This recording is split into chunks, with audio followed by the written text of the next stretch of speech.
J'ai une distraction maintenant. J'ai une distraction parce que je pense aux papas. Et notamment les papas qui commencent à être grassouillés parce que... mais ça n'arrive... Il y en a très peu, hein. Je suis peut-être le seul grassouillé de cette assemblée. Mais le médecin nous dit, il faut faire un peu d'exercice chaque jour. Il faut faire un peu d'exercice. Ça concerne uniquement les hommes, hein, uniquement. Un peu d'exercice pour être bien dans son corps et aussi un peu sa psychologie. Voilà, ça fait du bien de marcher chaque jour. Mais il y a une autre chose aussi qui fait du bien et qui est très importante. C'est se balader avec Jésus dans l'Évangile. Se balader dans l'Évangile avec Jésus. Et pourquoi je vous en parle? Parce que c'est très franciscain. Alors, nos bons pères jésuites l'ont piqué, mais c'est très franciscain. Ça s'appelle la composition de lieu, si vous faites les exercices spirituels. La composition du lieu. Qu'est-ce que ça veut dire? Quand je veux me balader avec l'Évangile, dans l'Évangile, pardon, avec Jésus, j'imagine le lieu. J'imagine, c'est-à-dire ma force d'imagination qui quelquefois m'empêche de prier, me trouble, un peu comme les mouches alors que j'essaie de me concentrer sur mes devoirs, sur ce que j'ai à faire, les moustiques. Non, là, j'utilise cette belle force qu'est l'imagination et je rentre dans l'Évangile et je fais une balade qui peut durer 10 minutes, un quart d'heure, une demi-heure. C'est suivant votre besoin. Mais chaque jour, cette petite balade où je regarde avec Jésus, qu'est-ce qui se passe? Qui sont les personnages? Qu'est-ce qui se dit?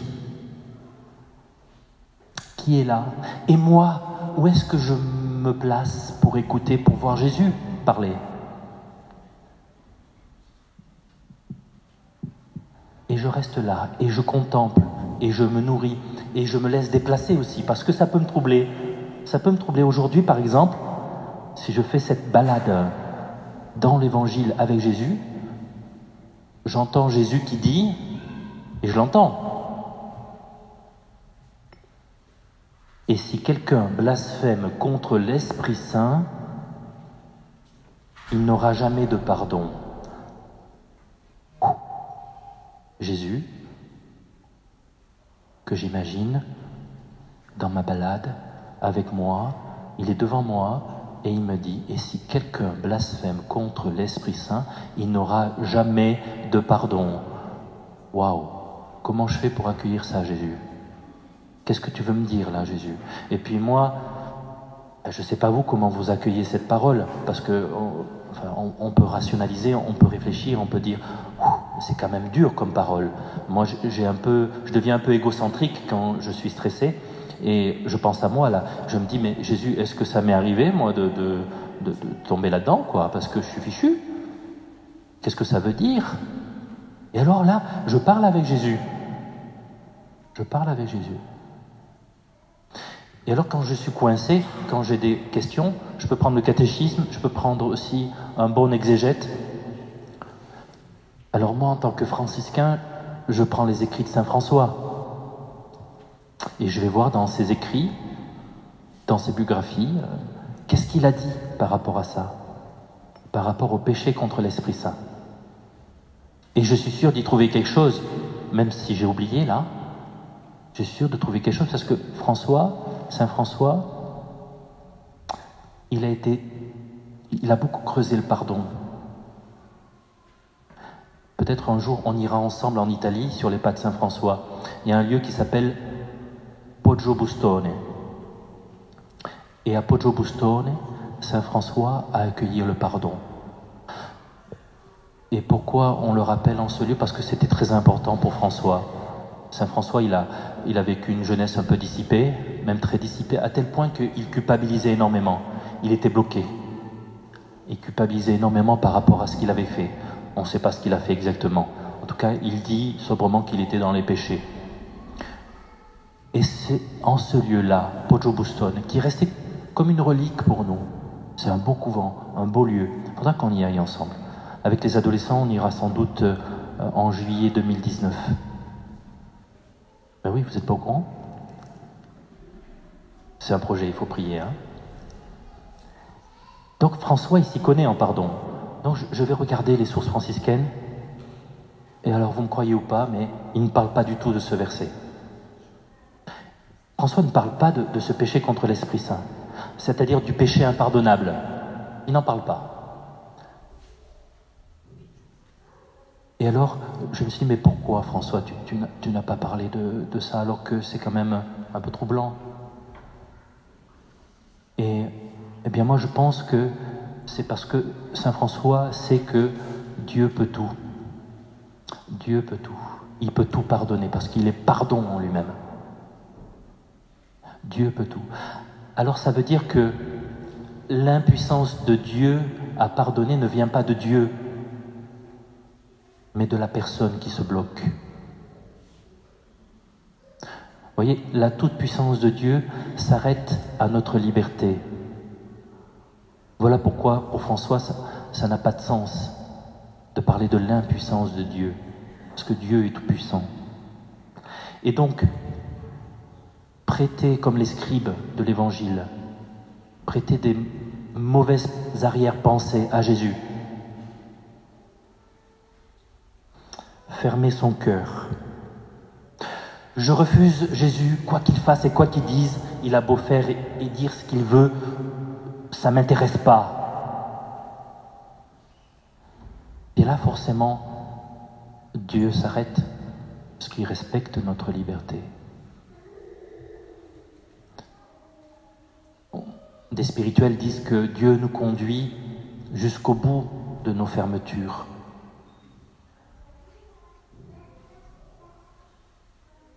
Et si l'homme refuse le pardon, eh bien Dieu s'incline. Dieu respecte profondément notre liberté. Voilà comment, avec François, je comprends ce verset de Jésus. Si quelqu'un blasphème contre l'Esprit Saint, il n'aura jamais de pardon. Si tu fermes ton cœur volontairement, Dieu te respectera. Seigneur, nous te demandons maintenant de toujours ouvrir nos cœurs à ta présence, ta parole.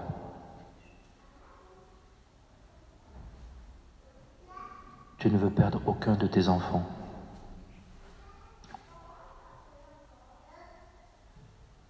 Père, envoie ton Esprit Saint maintenant.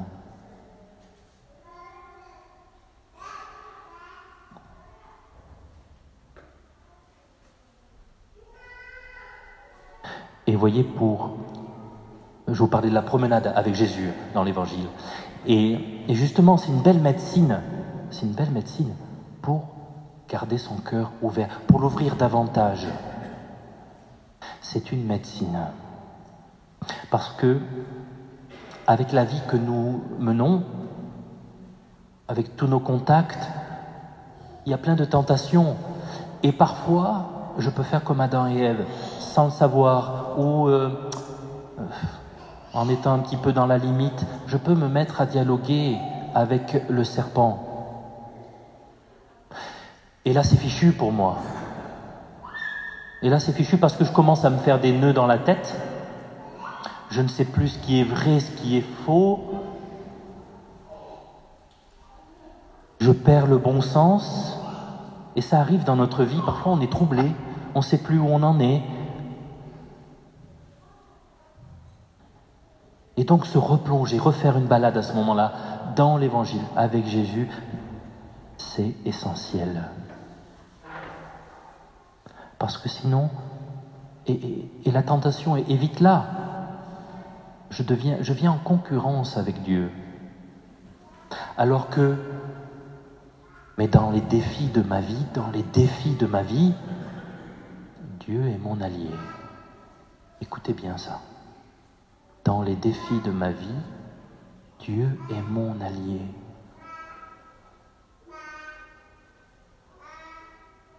Je ne sais pas comment vous accueillez cette phrase, mais moi, elle me fait du bien.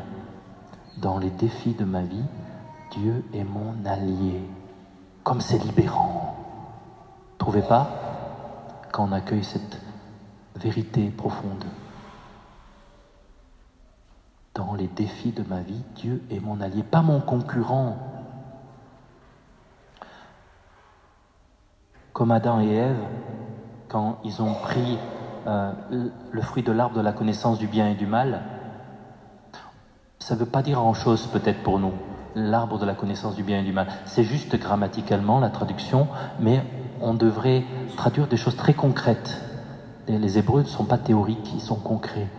Et en fait, on devrait plutôt traduire le fruit de l'arbre de la connaissance de ce qui rend heureux et de ce qui rend malheureux.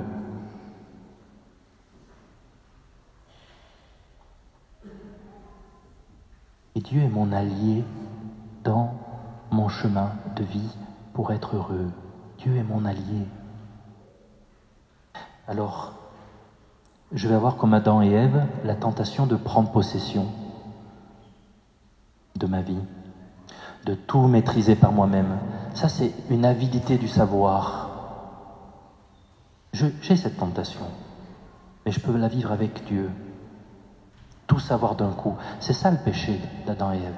Ils ont voulu maîtriser leur parcours, alors que Dieu, au gré de sa grâce, nous conduit petit à petit. On ne peut pas tout savoir d'un coup, sinon on se retrouve nu. Nu, ça veut dire on découvre notre fragilité, et découvrir nos fragilités tout d'un coup, ça nous fait peur. Ça nous fait peur, on se replie.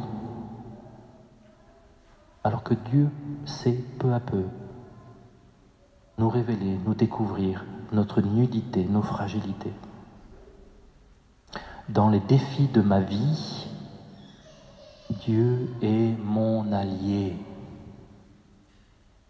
Seigneur, fais que cette vérité rentre maintenant, que nous ne sentions plus en concurrence avec toi, en défi, comme avec nos papas ici-bas.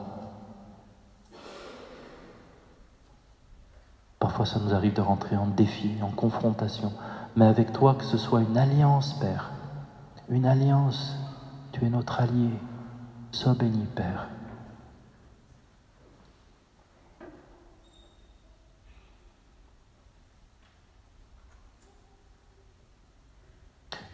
Une troisième chose dans notre petite balade quotidienne avec l'Évangile, et aujourd'hui surtout. Quand j'ai fait cette balade, il y a quelque chose qui m'a serré un peu les entrailles aussi. Parce que quand nous faisons cette balade quotidienne, avec notre imagination, nous la faisons aussi avec nos sens. Et donc, aujourd'hui, nous voyons que Jésus est rejeté par sa propre famille. Jésus est déjà, il est déclaré fou par sa famille. Mais vous vous rendez compte ? Essayez de ressentir ça. Imaginez votre propre famille qui vous traite de fou. Moi, j'ai les entrailles qui se serrent.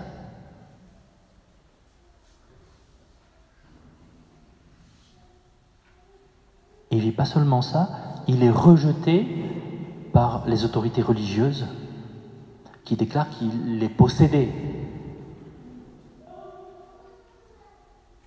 Et peu avant, il le condamne même à mort. Et là, on est au chapitre 3 de l'Évangile, on n'est pas dans la Passion. Hein. Donc tout l'Évangile, tout son ministère, il va le vivre avec ce double rejet.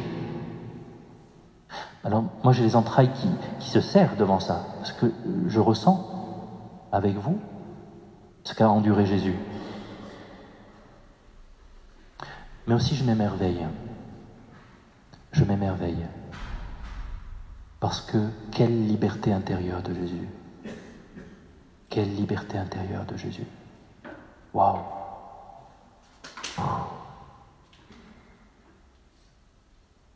Quelle liberté intérieure. Quelle force d'âme pour continuer sa mission avec force, assurance. Et voyez ce que ça m'enseigne en contemplant cette liberté intérieure de Jésus. Ça m'enseigne que nous ne pouvons pas plaire à tout le monde, même à nos proches. Nous ne pouvons pas être compris par tout le monde, même nos proches. Alors pour certains d'entre vous, c'est évident, mais pour d'autres, c'est un drame. Certains d'entre nous, oui, c'est pas qu'on aimerait plaire à tout le monde, mais une forme de communion, de compréhension globale. Jésus, non, il vient briser ça. Il nous ramène dans le réel. C'est une illusion de vouloir plaire à tout le monde et d'être compris par tout le monde. Et c'est crucifiant. Mais c'est le réel. C'est le réel. On ne peut pas plaire à tout le monde et on ne peut pas être compris par tout le monde quand on suit Jésus.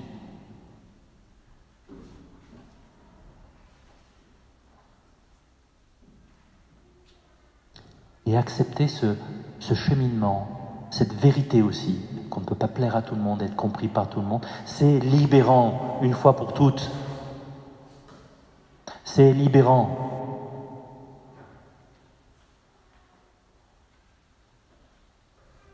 Et ce n'est pas fermer son cœur, non. Ce n'est pas fermer son cœur aux frères et à la sœur qui ne te comprennent pas, qui ne t'acceptent pas. C'est au contraire, le laisser libre. Et accepter qu'il chemine. Comme Dieu le fait avec toi, il respecte ta liberté. Tu respectes la liberté du frère, de la sœur qui ne te comprend pas.